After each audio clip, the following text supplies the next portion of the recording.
father loved you. Most fathers do. They worked for you, worried about you, stayed up at night over things they never told you about, and they handed you, in the best way they knew how, whatever tools they had managed to collect across their own lives. But here is the thing about those tools, the ones that were handed down through most families, across most generations, in most households in the United States, Canada, the United Kingdom, and Australia over the last 60 years. They were not the full kit. They were the polite kit, the approved kit, the version of wisdom that could be spoken out loud at the dinner table without making anyone uncomfortable, without naming the parts of the world that operate on rules nobody wants to say plainly, without admitting that the world your father navigated and the world that actually exists had some significant and consequential differences. He told you to work hard and be honest. He told you that good things come to good people. He told you to keep your head down, do your job, and the right people would notice. And he meant all of it. Every word came from love. But love, as Machiavelli understood with devastating clarity, is not the same thing as preparation. And what you are not given, the part that this is about, is preparation for the world as it actually operates, not as the people who loved you most wished it did. You have spent years doing the right things and watching people who did different things get further. You have been passed over for something you earned by someone who understood something about how rooms work that you were never taught. You have been generous with people who received that generosity and filed it away as data about your limits, rather than evidence of your character.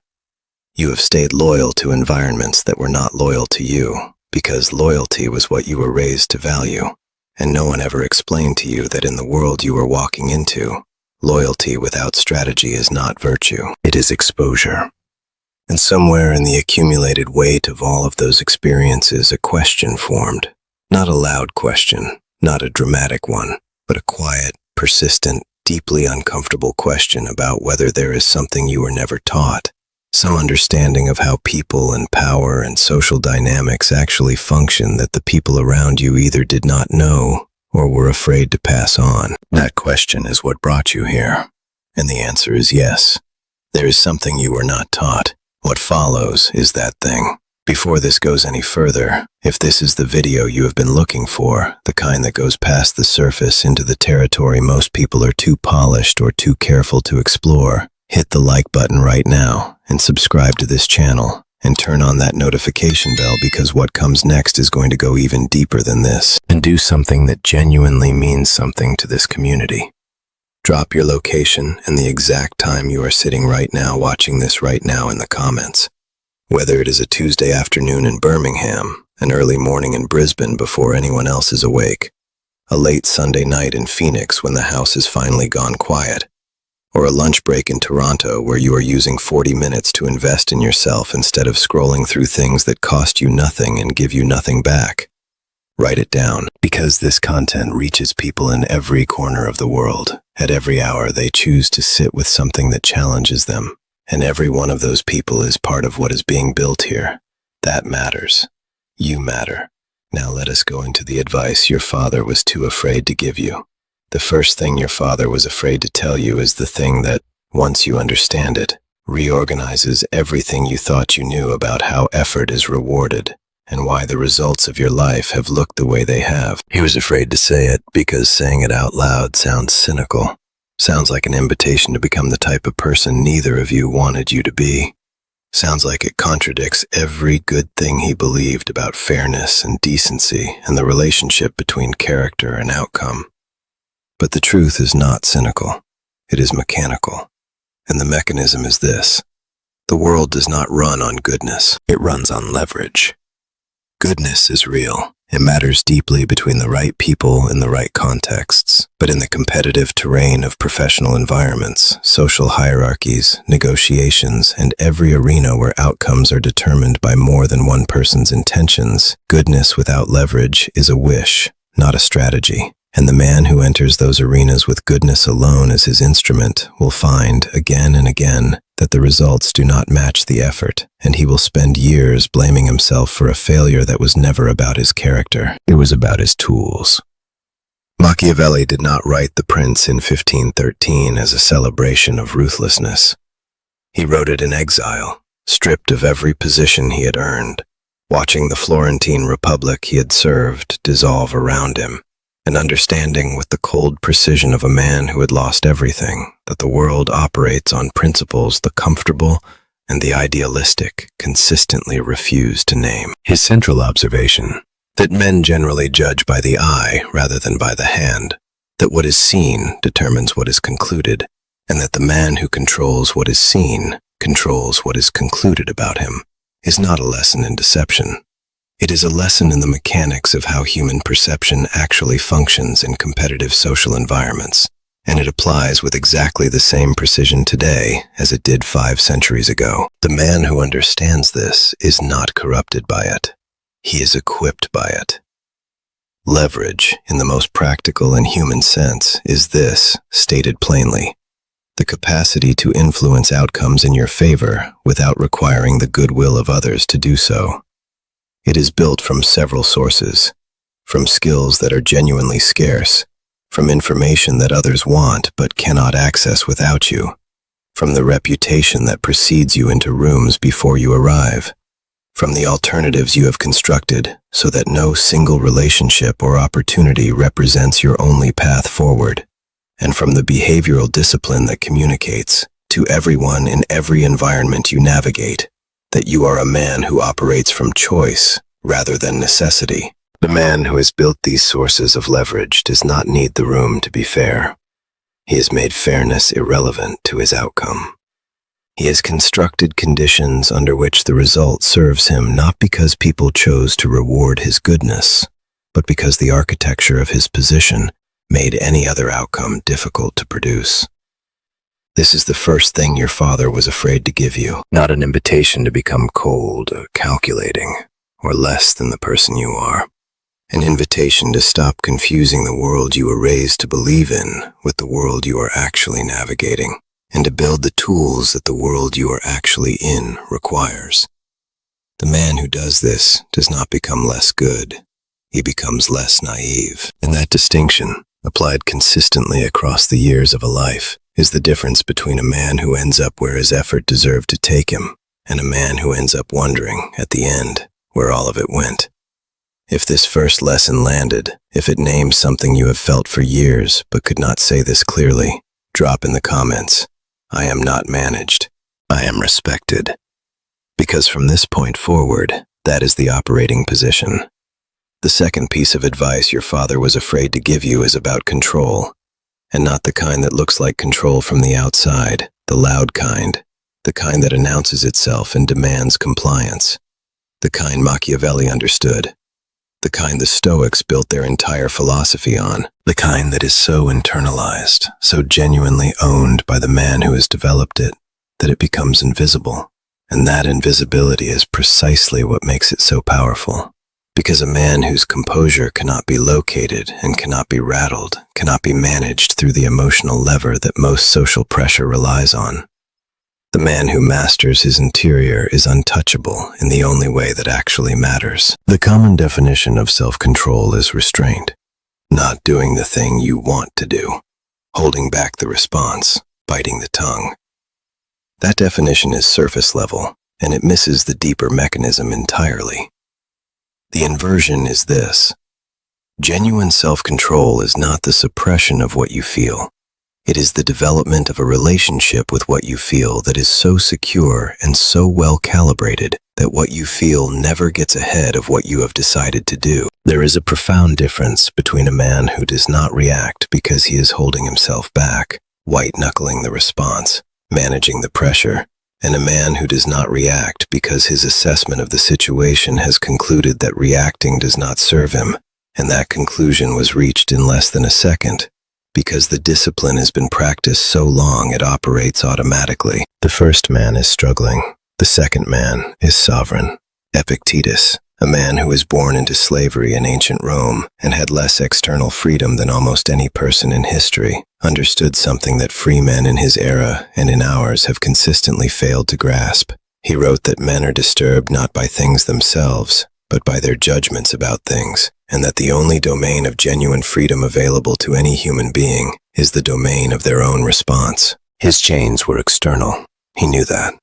But he also knew that most men who were technically free were wearing chains they had forged for themselves, chains made of the need for approval, the terror of criticism, the desperation for particular outcomes, and that those chains were infinitely more constraining than anything a Roman master could attach to a body, because they operated from the inside, where no external authority could ever reach to remove them. Marcus Aurelius, who commanded an empire and wrote his private journal with an honesty so surgical it still reads like a conversation happening in real time, applied this principle across decades of leadership through war, plague, betrayal, and the persistent discovery that the men he trusted most were capable of disappointing him in the exact ways he had feared. It was the practiced return to the one thing he could govern, his own judgment.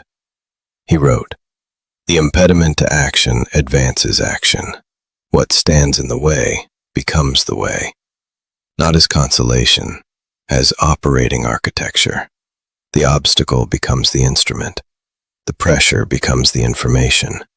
The provocation becomes the opportunity to demonstrate, in the only arena that matters, who is actually in charge of this man's interior. The mastery here is the recognition that every time someone or something attempts to provoke a reaction from you, in a meeting, in a relationship, in a negotiation, in a moment of public challenge, they are offering you an opportunity to demonstrate something that very few people in their experience have ever demonstrated. That the remote control to your emotional state does not exist outside of your own body. When you respond from genuine composure rather than suppressed reactivity, when the pause before your answer carries the weight of actual assessment rather than controlled explosion, when the room can feel that nothing they have thrown has found the lever they were looking for, you have communicated something that no amount of performed authority ever could. You have communicated that this man is governed from the inside, and that changes every calculation anyone in the room is making about what is possible in their interactions with you. Your father could not give you this lesson, because it requires a level of honest self-examination that most people, even those who love you, have never been willing to perform on themselves. It requires asking why you react the way you react, what the reaction is protecting, what it is afraid of, what it needs that it is trying to obtain through the performance of emotion. And those are not comfortable questions, but they are the most important questions a man can sit with, because the answers restructure everything. Comment below, "My mind belongs to me," because that is not aspiration. That is the declaration that begins the work. Your father was afraid to tell you this one because it sounds vain. It sounds like the category of advice given to people who care too much about what others think. And he raised you to be better than that, to let your work speak for itself, to earn things through substance rather than appearance. And he was right about the substance. But he was wrong about the silence. Because in the world as it actually operates, the man who lets his work speak for itself and says nothing about how that work should be interpreted is handing the interpretation to whoever is most willing to provide it. And the people most willing to provide an interpretation of your work and your character are rarely the people whose interpretation most accurately captures either one. The surface problem is this.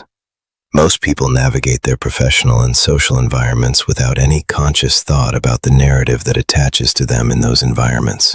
They assume that the quality of what they do will produce the quality of what they receive, and they are genuinely surprised when the man with the louder voice, the more deliberately managed presence, the more intentionally constructed story around his work, receives more than they do despite doing less. That surprise is the cost of the gap in their education. The deeper root of the problem is the confusion between humility and passivity. Humility is genuine. It is the absence of the need to be seen as more than you are. Passivity is a failure of strategy, and the confusion between them costs men, over the course of careers and relationships, more than almost any other single misunderstanding they carry. Machiavelli was explicit on this point in The Prince, and the observation has been confirmed across centuries of human organizational behavior. Men judge primarily by what they see, and what they see is filtered through the story that has been constructed around you before you enter the room. The prince who arrives with a reputation forged in advance arrives to a room that has already partially decided what to make of him. The man who arrives with no constructed narrative arrives to a room that will construct one for him, and the construction it produces will be based on its convenience, its assumptions, its existing preferences, and its need to place everyone who enters into a category it already understands. You do not get to choose whether a narrative forms around you. You only get to choose whether you are the one who shaped it. The solution is not self-promotion in the crude sense. The man who announces his own greatness loudly is not constructing a reputation. He is displaying an insecurity. The solution is the deliberate and sustained attention to what story is circulating about you in the rooms you are not in, and the disciplined, consistent, behavioral construction of the evidence that would make the correct story inevitable. You control this through what you do and what you choose not to do, through who witnesses your competence and under what circumstances, through the consistency between what you say you are and how you behave when it is difficult to be that thing, and through the strategic management of the moments when you have the opportunity to correct a narrative before it calcifies into something that follows you into every subsequent room. The man who understands and applies this does not spend his years being underestimated. He spends them moving toward positions that match what he has actually built, because the story in the room was never left to chance. Drop in the comments, "My presence is the message," because that is not arrogance. That is the operating standard of a man who takes his reputation as seriously as his work. Pay attention here, because this is the lesson that most people learn too late, if they learn it at all. And the cost of not learning it shows up in every negotiation, every professional interaction, every social dynamic where the outcome matters. Your father did not teach you how to read a room because he likely did not know how to read one himself. And even if he did, the explicit articulation of what he was doing was not something the culture he grew up in encouraged or valued. Men of his generation were taught to be present in rooms, to contribute to rooms, to perform competently in rooms. They were not taught to observe rooms before they opened their mouths in them. And that gap between the man who enters and immediately contributes and the man who enters, assesses, and then contributes from a position of complete situational awareness is one of the largest gaps in social and professional intelligence that most men carry their entire lives without ever knowing it exists. Sun Tzu wrote in The Art of War that the general who knows both himself and his enemy will not be endangered in 100 battles. The general who knows himself but not his enemy will win one battle and lose the next. The general who knows neither himself nor his enemy will be endangered in every battle. The modern translation of this principle into the terrain of everyday professional and social environments is this: the man who enters a room without first assessing the power dynamics operating in it, the unspoken alliances and tensions, the individual motivations of the people present, and the emotional weather of the specific moment he has walked into, that man is operating blind in an environment where other people are not. And operating blind in a room where others can see is not humility. It is a vulnerability dressed as presence. The psychological mechanism at work in every room is this: every social or professional gathering has already established an informal hierarchy by the time any individual enters it, a distribution of status, influence, and agenda that was negotiated before the meeting began, and that continues to be renegotiated in real time through the behavioral signals: tone, posture, direction of eye contact, who speaks first, who interrupts whom, who laughs at whose observations, that everyone in the room is unconsciously broadcasting and receiving simultaneously. The man who does not read these signals will say the right thing at the wrong moment, challenge the wrong person, align with the wrong ally, or reveal information to someone who will use it in a direction he never intended. Not because he is unintelligent, because he entered the room already talking when he should have entered already watching. The reversal of the mechanism is clean and learnable. Arrive early, say little, and observe everything for the first portion of any significant interaction. Let the room reveal its structure to you before you add your weight to any part of it. Watch who defers to whom, Watch whose opinions get amplified and whose get absorbed without acknowledgement. Watch who is performing and who is genuinely comfortable. Watch who is carrying tension and what the tension is about.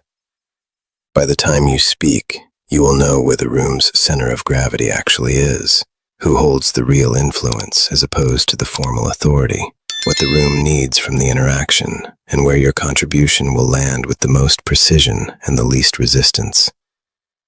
The man who operates this way is not passive. He is surgical, and surgical always outperforms loud in every environment that matters. Drop in the comments, "I observe before I move," because the man who has learned this never wastes a word in a room again. Your father was afraid to tell you this one because it sounds cruel, and because the version of love and relationships he was raised inside taught him that need is intimacy, that vulnerability is connection, that letting someone know how much you want something from them is a gift of honesty that the right people will honor. And in the right relationship, with the right person, at the right time, he was not wrong.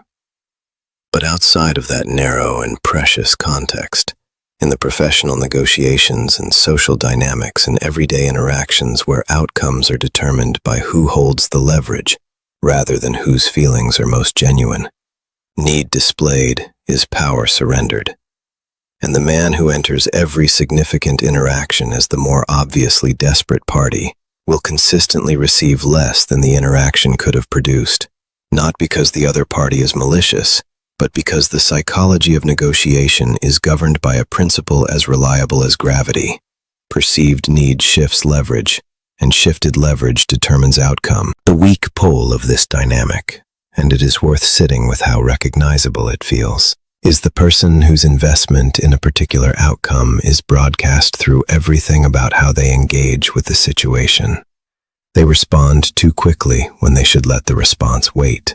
They over-explain their position when a clear statement would have been sufficient. They make concessions before concessions were requested because they are afraid that withholding will damage the relationship. They check in too frequently, propose alternatives before the first offer has been properly assessed, and in every one of these behaviors signal to the other party that the current arrangement matters more to them than to the person across from them. They do not announce that they received it. They adjust what they offer, what they push for, and how long they are willing to let the discomfort of unresolved negotiation persist, in every case, in the direction that advantages the party who appears to need the outcome less. The strong pole is the person who wants the outcome, may want it deeply, may have worked toward it for months, and who carries that desire with the composed bearing of someone who has also identified what happens next if this particular outcome does not materialize, not as a bluff, as a genuine architecture.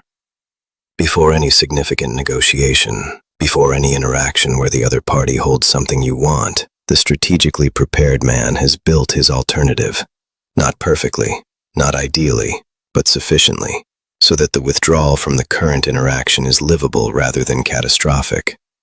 That alternative changes his posture, not through performance, but through the actual neurological shift that happens when a person is not trapped, when they are present in an interaction by choice rather than necessity, when they can feel the difference between engaging with full interest and being enslaved to the outcome. Sun Tzu described the ideal military position as one where you occupy ground from which retreat is possible, because the army that can retreat is the army that fights without desperation, and the army that fights without desperation fights with its full intelligence available, rather than the contracted, tunnel vision performance of an entity with nowhere to go.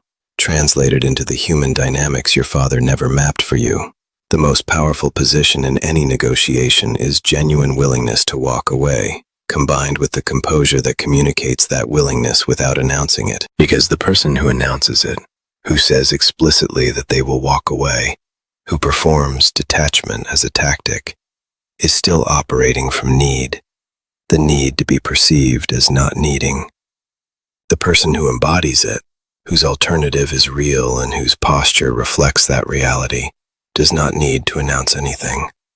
The room already knows. Comment below, "I choose, I do not chase," because the man who operates from constructed alternatives is never at the mercy of a single outcome again. Here is the one that is going to land hardest, because it is the most personally specific. You have given someone the benefit of the doubt after they showed you who they were. You have done it more than once, with more than one person, and each time you did it, you told yourself a story about complexity, about second chances, about not wanting to become the type of person who judges too quickly. And some of those stories were correct.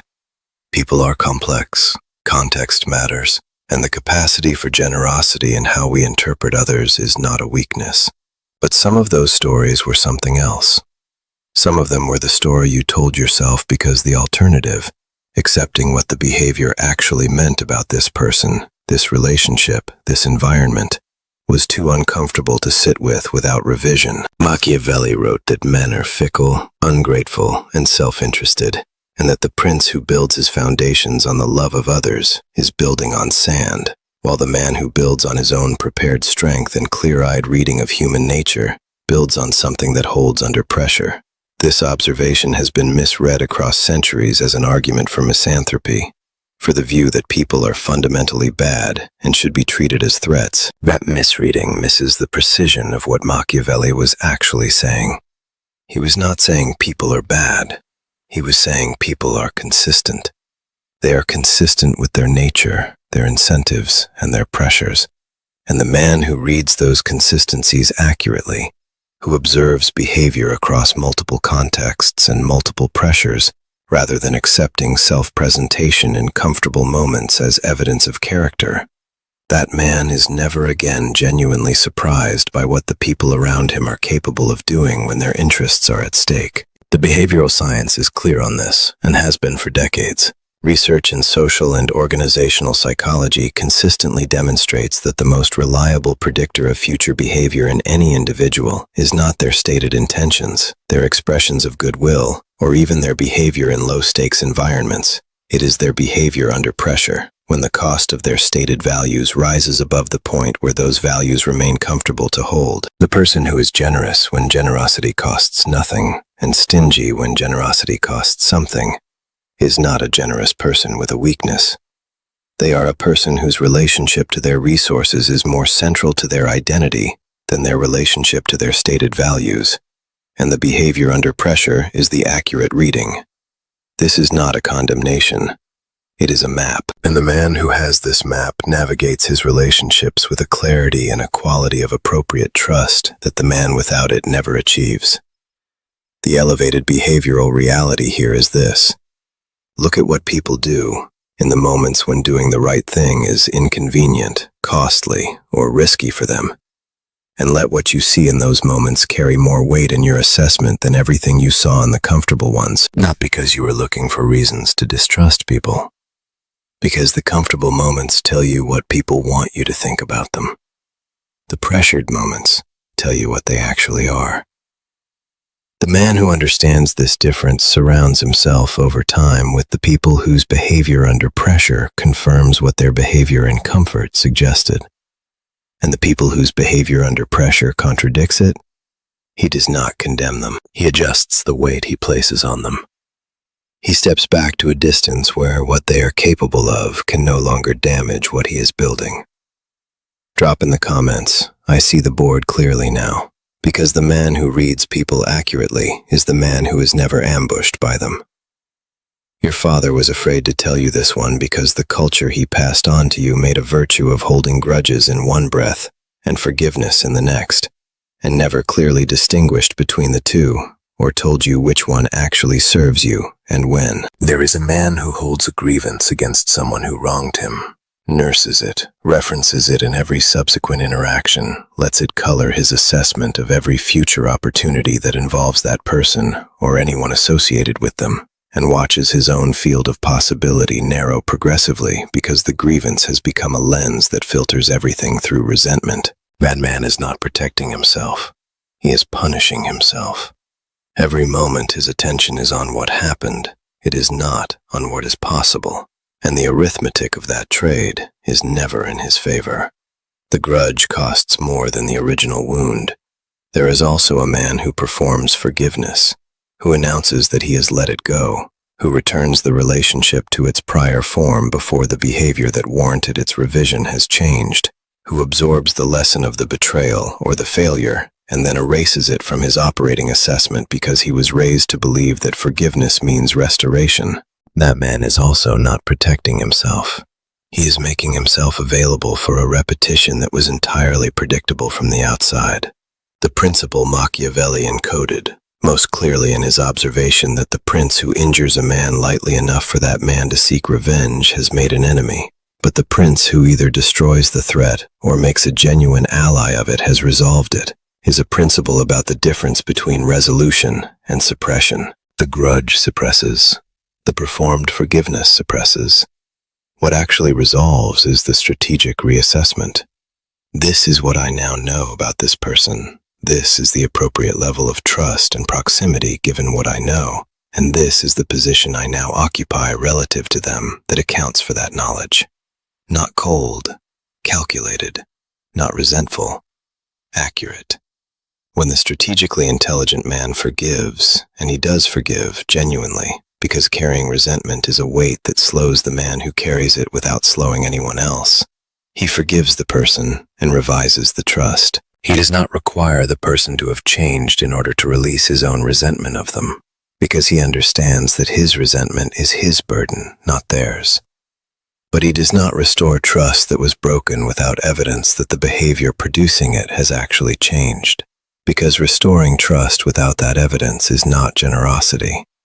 It is a decision to learn the same lesson twice. The man who has mastered this forgives quickly, adjusts permanently, and moves through his relationships with neither the weight of resentment nor the naivety of unconditional restoration. His emotional field is clean, his trust structure is accurate, and neither of those things happens by accident. Comment below, I release what no longer serves me, because that is what genuine forgiveness actually sounds like in the body of a man who understands it. This is the lesson that your father came closest to teaching you, and the one he most consistently communicated the wrong version of. He showed you through his own life some version of the principle of building yourself, of developing your capabilities, your work ethic, your discipline, your reliability. What he did not show you, because the environments he navigated did not require him to understand it at this level, is the relationship between what you build and how the absence of what you build communicates your presence. The man who has built something real, a reputation, a skill set that is genuinely scarce, a behavioral consistency that people have come to rely on without articulating that reliance. That man's absence from a room is felt more immediately and more specifically than his presence ever was, because presence can be taken for granted, and absence reveals what was being provided. The entry-level version of this principle is familiar. Make yourself valuable. Build skills. Be reliable. Deliver more than is expected. This version is real, and it matters, but it is incomplete because it operates on the assumption that value, once built, is automatically recognized and automatically rewarded by the environments that benefit from it. That assumption is what the entry-level version never corrects. The deeper implication is that value must be made legible, not through self-promotion, but through the strategic management of its visibility, including the visibility of its withdrawal. The man who is reliably present and reliably delivering and never varies that presence has, over time, made himself a given. A given is not valued. A given is assumed.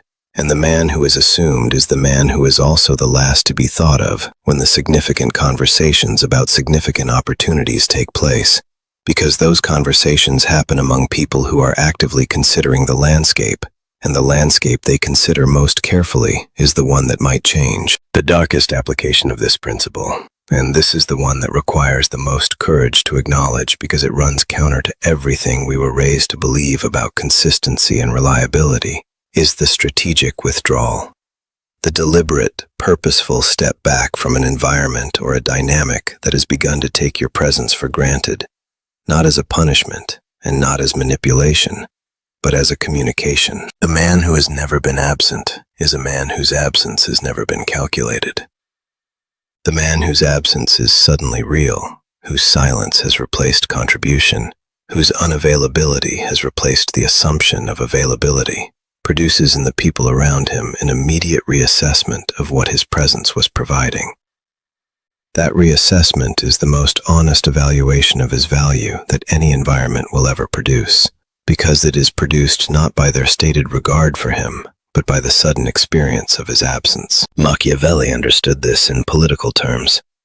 The prince who is always immediately accessible becomes familiar, and familiarity in a position of authority produces contempt rather than deference. The man who makes himself occasionally inaccessible, not through inconsistency or unreliability in the things that matter, but through the controlled, purposeful management of his availability, produces in the people around him a relationship to his presence that is qualitatively different from what constant availability ever creates. They notice when he is there. They feel when he is not. And the man who is noticed and felt moves through every environment with a weight that the perpetually present, perpetually available man never accumulates, regardless of how good his work is or how genuine his character. This is the instruction manual your father did not have, and it is not a license to become cold or withholding or strategically absent from the people who genuinely need you. It is the recognition that building yourself, truly building, not performing, includes building the quality of presence whose absence is felt, whose silence is weighted, whose arrival in a room shifts the room's calculations. That is not ego, that is architecture. And architecture, unlike performance, holds up under the pressure of time. Comment below, I am the standard now, because the man who has built something real does not need to announce it. The room announces it for him. Every lesson in this inheritance, that the world runs on leverage and you must build it, that self-governance is the foundation of every other form of power, that your reputation is a construction project you cannot afford to leave unsupervised, that you must read every room before you speak in it, that need displayed is power surrendered, that people reveal themselves under pressure, and you must let those revelations update your trust accordingly, that forgiveness and restoration are not the same transaction, and that the man who builds himself until his absence is the loudest thing in any room has mastered the only currency that compounds without limit. These are not 8 separate ideas. They are one education. The education your father could not give you, because it was never given to him, because the world he navigated rewarded different tools than the world you have been in, and because love, however genuine, does not automatically produce preparation. Machiavelli wrote The Prince at a moment when he had lost everything: his position, his freedom briefly, his access to the corridors of power he had spent his career learning to navigate, and what he produced in that exile was not bitterness, it was clarity. The clarity of a man who had observed enough of the human drama of power and loss and betrayal and unexpected alliance to understand how the machine actually works beneath the social performances and the moral stories and the approved narratives that comfortable people tell each other about why things turn out the way they do. His gift was the willingness to say plainly what most people around him were only willing to know privately. And the gift of this content, at its best, is the same thing. The willingness to say out loud what you may have already partially understood in a form clear enough to act on.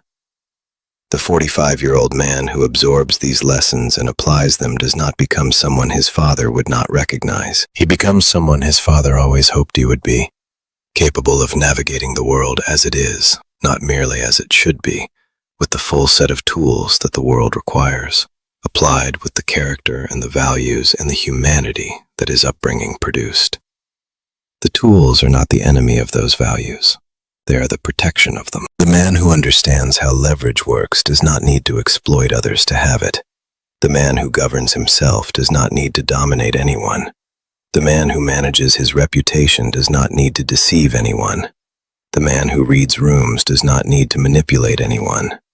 The man who negotiates from strength does not need to be cruel. The man who reads people accurately does not need to be suspicious of everyone. The man who forgives strategically is more genuinely forgiving than the man who pretends to forgive while carrying the resentment forward. And the man who builds his presence until its absence is felt is not performing. He has built something real and has stopped apologizing for the weight it carries. That is the complete inheritance. Not the inheritance your father was too afraid to give you because he was a coward. Most fathers are not cowards, and most did not withhold this from cruelty. They withheld it because they did not have it, because it was never given to them, because the gap runs deeper than one generation. But the gap stops here. Every principle in this content is yours now. The question is only what you do with it from this moment forward. Most people who have spent 40 minutes in this content will carry a general sense that something true was said and return to the patterns that brought them here. A few will apply one lesson in the next week and let the discipline fade when it becomes uncomfortable. And a rare few, the ones this was always meant for, the ones who recognize themselves in every lesson not because the content told them something new, but because it named something they already partially knew and gave it the form they needed to act on it. Those people will take all 8, build all 8, and discover over the coming months and years that the quality of every environment they navigate has shifted in a direction that no amount of effort or goodness alone could have produced, because they stopped working with half the toolkit. They stopped fighting in arenas they did not understand. They stopped being the person their father raised them to be in a world their father could see, and started being the person the world they actually live in has always needed them to become.